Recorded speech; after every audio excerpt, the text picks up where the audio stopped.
À l'occasion de la saison 5 de Stranger Things, je me refais toute la série pour être au point et je vous partage ça. Donc nous sommes sur le deuxième épisode qui va parler de la saison 2 de Stranger Things en 5 minutes. Bienvenue sur Séance Rattrapage, abonnez-vous, activez la cloche, likez la vidéo si ça vous plaît. Allez voir la première vidéo si vous ne l'avez pas encore vue, je vous la mets en haut et c'est parti. Quelques mois après les retrouvailles de Will et tous les événements de Hawkins, tous les personnages essaient de vivre une vie normale. Mais Mike est toujours endeuillé par rapport à 11. Joyce est surprotectrice envers son fils qui cache encore ses séquelles du monde à l'envers.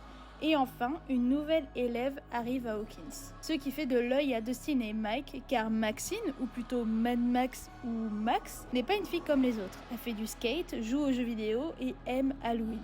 C'est une geek comme eux en fait. Elle vient d'aménager avec son demi-frère Billy, qui est un peu une ordure et veut remplacer Steve comme star du lycée. Steve, lui, qui essaye tant mieux que mal à garder sa relation avec Nancy, mais leurs sentiments ne sont pas réciproques. Nancy s'inquiète du secret qu'elle doit garder sur son ami disparu, elle a sombré dans le monde à l'envers, et tous ces événements sont désormais secret défense, aucun de nos personnages ne doivent en parler. Un jour, Hopper est appelé par plusieurs fermiers qui voient leur récolte de citrouilles détruite. Ils pensent d'abord à des pesticides. Pendant ce temps, les garçons essaient de vivre leur vie, mais Will fait plusieurs crises à cause du monde à l'envers. Sa première crise lui fait rencontrer le flagelleur mental, une ombre immense semblable à une araignée qui vient attaquer Hawkins. Durant une deuxième crise, cette ombre prend place dans le corps de Will. Joyce aussi essaie de vivre une vie tranquille. Elle a un nouveau petit copain, Bob, qui est adorable. Non mais vraiment, ce gars est une pépite.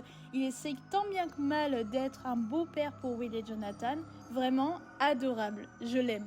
Mais bon, un peu de sérieux. On apprend que 11 n'est pas morte. Évidemment, en tuant le monstre, elle s'est retrouvée dans le monde à l'envers, a trouvé une sortie et elle a été découverte par Hopper qui l'a recueillie comme sa propre fille dans une maison au fond de la forêt. Elle n'a pas le droit de sortir pour pas que le labo la retrouve, mais un jour, c'est trop pour elle. Elle sort de la maison pour retrouver Mike, mais le voit avec Max, ce qui la rend jalouse. Elle rentre triste et accueillie par Hopper en rage. S'ensuit une dispute où 11 casse tout dans la maison. Le lendemain, Hopper est appelé par Joyce. Will a dessiné des centaines de dessins. En les voyant, il comprend. Les citrouilles et ses dessins sont liés. Il part en mission, mais se fait piéger dans un tunnel. Joyce s'inquiète et Bob arrive à la rescousse avec Mike.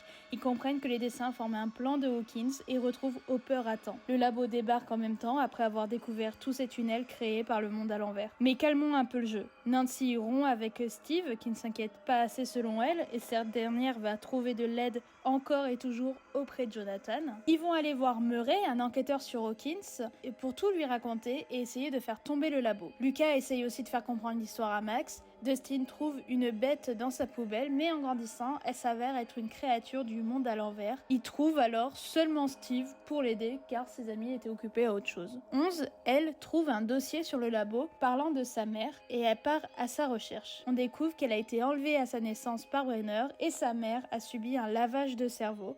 Mais 11 n'était pas la seule petite fille dans cette situation. Elle va donc rencontrer 8 qui va lui permettre d'apprendre à gérer ses pouvoirs. De retour à Hawkins, Will est de plus en plus possédé par flagelleur mental. Si le labo brûle le monde à l'envers, il souffre. Le flagelleur prend possession de son esprit et mène les soldats dans un piège pendant que Steve et Dustin sont rejoints par Max et Lucas pour retrouver Dart. Oui, la petite bête là, il lui a donné un nom, il s'appelle Dart.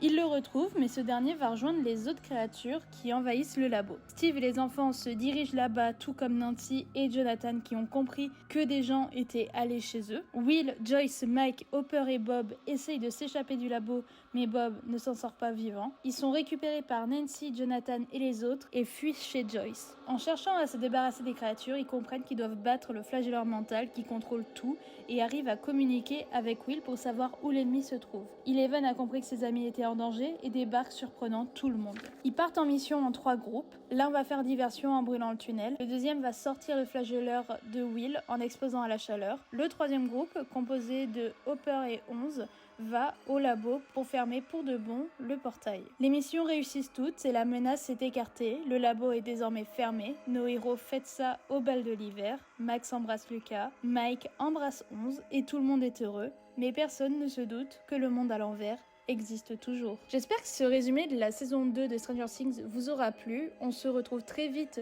pour le 3e épisode. Du coup, n'hésitez pas à vous abonner, liker et activer la cloche pour être prévenu de sa sortie. C'était Séance Rattrapage, à très vite!